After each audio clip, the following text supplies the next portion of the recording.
Hey guys, how's it going? So my good friends at Alpina UK have given me this beautiful B4 Cabriolet for the weekend. We're in Goodwood, surrounded by amazing roads, and the sun is shining. The next thing to do, I guess, is get behind the wheel and see how this thing drives. Right, so after spending the whole of Saturday filming with my incredibly talented cinematographer friend Justin, it was my responsibility on the Sunday to take the car out and do all the voiceover bits, you know, talk about the car, do my normal stuff. Got up on the Sunday, took the car into London, was reasonably happy with what I'd done. Obviously, there was a lot of pressure because it was the first collaboration I'd done with Justin.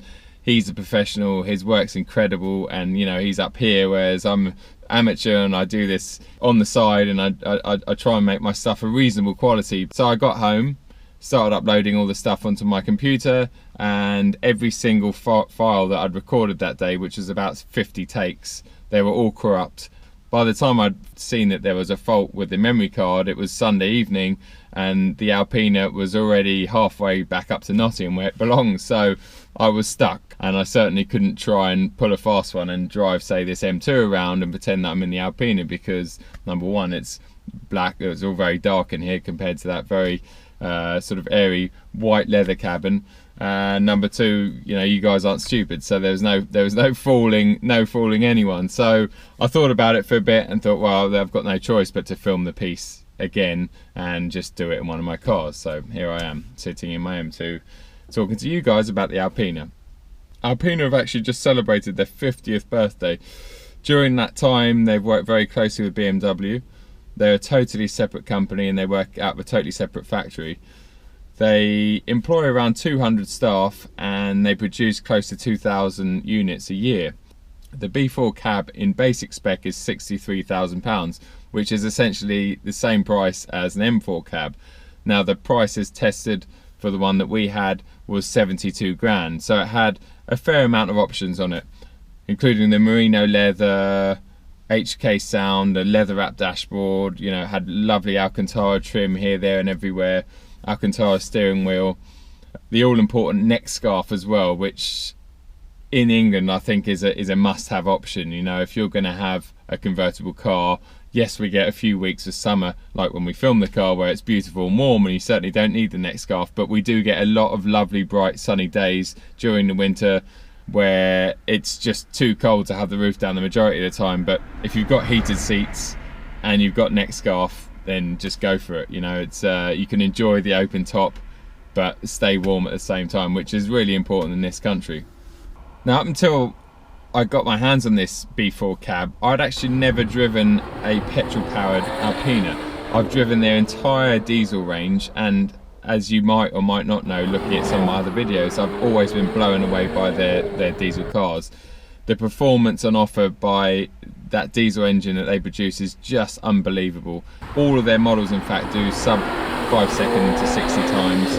That D3 Touring that I had with the limited slip diff, I managed to post a 4.15 to 60 and a sub 10 second to 100 miles an hour in a diesel car that would easily return 50 mpg when you weren't pushing it. So I've always been blown away by their diesel range, and I've always been blown away by their ride, and just the overall package. The quality of the car for the money is just, you know, it's mind-blowing.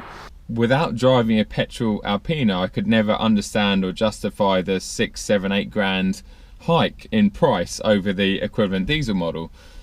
So taking this B4 out was going to be very interesting for me. Number one, because I've always wanted to try a petrol Alpina, but number two, because I just wanted to see and understand why people would spend that extra cash when the diesel offered so much for not so little, but such good value, you know. It didn't take me long to realise where all that money had gone. I was completely blown away by their engine, by the sound, torque and the power. Now that engine produces claim figures of 410 horsepower and 450 pound-feet of torque. I cannot believe for a second that it doesn't produce very close to 500 brake horsepower, and I think that they've had to quote that figure in order to keep BMW M department happy with their 425 horsepower M3 and M4s, which we all know produce closer to 500 as well. So it seems BMW are very conservative with their figures, but I think Alpina are even more conservative with their figures. Now, on top of the mind-blowing horsepower and torque that engine produced, the sounds that it produces are just unbelievable. And obviously in the convertible you have like 3 levels. You have the roof up, pretty loud. You got the windows down, much nicer. You got the roof down, windows down. Then you're on full volume then. And trust me, I've never driven a car with so much character, sound and noise. Now this M2 has got plenty, but not on the same level that Alpina has, and I can't explain it. You can't. I've been into a showroom before, I've fired a petrol Alpina up and I've revved it, and it just sounds beautifully smooth. Typically BMW 6-cylinder, not particularly special on idle. You know, it's not until you take it out and you really thrash it, you just won't believe the sounds and the character that comes out of that engine. Thanks as well to the Akrapovic exhaust that's standard on those cars. It's a beautiful, beautiful sound, and it just encourages you to rev it all the way out and get those incredible sound effects. The bangs, pops, crackles that you get also on the overrun, downshifting, oh, it's unbelievable. Now we talk about Alpina's magic in the chassis and suspension setup. I've mentioned this in many of my other Alpina videos before, and I just don't know how they do it. That B4 came standard with 20-inch wheels with, you know, 20 or 25 profile tyres, next to nothing suspension travel, but yet somehow it just manages to iron out everything on the road. You know, our UK roads are really bad. It's almost like they set their cars up for the UK roads. They're unbelievable, and I think that's what really bridges the gap between an Alpina, say B4, and a BMW M4. The suspension setup, the quality of the suspension, the way it soaks up everything is just next level. The M4 is always a much sportier character. You know, it's maybe a better car on the limit, and it probably would be on the track, but the B4 equivalent just irons everything out, just gives you such a nice ride. But yet you put it into sport, it stiffens up, and it still offers 95% of what the M car offers. You're getting a much smaller boot than you are with the coupe version of the car. Obviously that whole folding hardtop roof has got to store somewhere, so you know it takes up much of the boot. When the roof's up you get a much bigger boot, but when the roof's down you get a much smaller space in the back. You could still fit one suitcase in there, and the way they've packaged it all is very clever. You can always access the boot. The whole sort of rear unit lifts up when the roof's folded, but you are limited on boot space. But you've got to remember this is a 4-seater car, so if there's just 2 of you going away, you've also got the rear seats to, you know, fill with luggage, which Justin and I kind of had to do because he brought so much camera equipment with him that we filled the boot, we filled the back seats. Owning an Alpina is really a special thing. You know, you have endless amounts of options in terms of cabin trims. You can have your initials embroidered into the headrest. You know, you've got a plaque with the number of your car on it. It's a very unique, individual and rare car.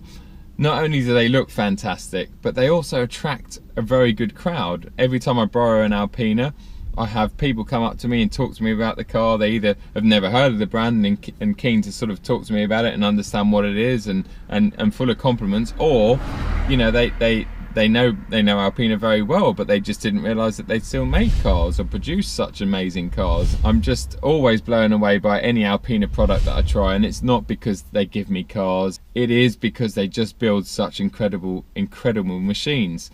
I'm a massive BMW man, as you know, and it's just amazing that a brand like Alpina can pluck out a very good BMW model and just improve on it in every area, and not charge you an arm and a leg for what they've done. You know, when you look at their base price cars, they're fantastic value in my opinion. Like a D3 Touring is 50 odd grand, and that thing, trust me, is just, you don't need much more than that. You really don't. It's mind-blowing. Just wanted to thank my good friends at Alpina up in Nottingham. If you are seriously considering an Alpina, which I think you should, go and see those guys, ask them for a test drive. Even if they haven't got the right model, take out what they've got and just experience the sort of individuality, the quality of an Alpina. You will soon realise, especially that ride that I keep going on about, it's outstanding. Also wanted to thank my good friend and incredible cameraman Justin. All his details are going to be in the description below. I really do hope that this is the start of something new with us, and we will continue to do collaborations, because the quality of work that he produces is unbelievable. It reminds me of Neil Carey's stuff with Chris Harris, which is about as good a compliment as you can give anyone. So cheers, Justin, that was really amazing. And yeah, let's get some more stuff done. Guys, thanks as always for watching. Please subscribe if you haven't already, give me a thumbs up. It's me in the M2 talking about the Alpina, signing off. Cheers.